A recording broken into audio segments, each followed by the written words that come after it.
coming out to help decide the future of our city.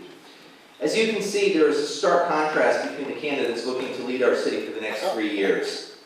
I've been straightforward with a plan to lead us through these challenges, while my opponent has laid out no plan other than a string of empty promises and numbers that just don't add up. I've been honored to serve my hometown as our mayor, and I've always strived to serve with honesty and integrity, and pledged to continue to do so, as that is the very least that anyone running for this important seat should offer. And that's why the decision before you is so important.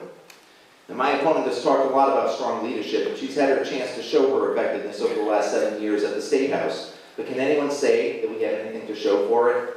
We've lost funding every year since she's been in office, and as I showed earlier, she voted for every one of those cuts. She's made promises to restore World War II Park every 2 years at election time, but now that nothing's happened, she tries blaming others for her failure. So what has she done? She's introduced more bills than anything to help out the check cashing and payday lending industry, which preys upon the poor of our community. When she was asked by the good government group Common Cause to recuse herself because of family conflict of interest, she refused. In fact, she was one of only 5 reps who voted against a bill to hold the General Assembly to the same ethics laws as everyone else. Why? Why didn't she fight as hard for our city as she did for the payday lenders? She introduced legislation that funneled all of the state's advertising dollars to one of her campaign contributors, and it became the subject of a state police investigation. And when her colleagues realized what happened, they went to great lengths to undo what she had done. She states that her experience as a real estate investor gives her the background to be the leader of our great city. But when looking at her record, we find things such as the questionable deal at the Goodyear building, in which she was forced into receivership and 2 women were forced to go to court to try to get some of their life savings back. These are just a few examples, and these are not the signs of an effective leader for our city.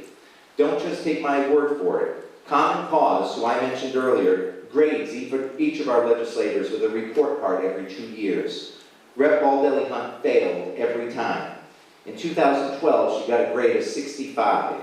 In 2008, she got a grade of 53. And in 2010, she failed with a grade of 32. 32. For such an important job, do we really want to hire someone that can't even pass the test, let alone trust?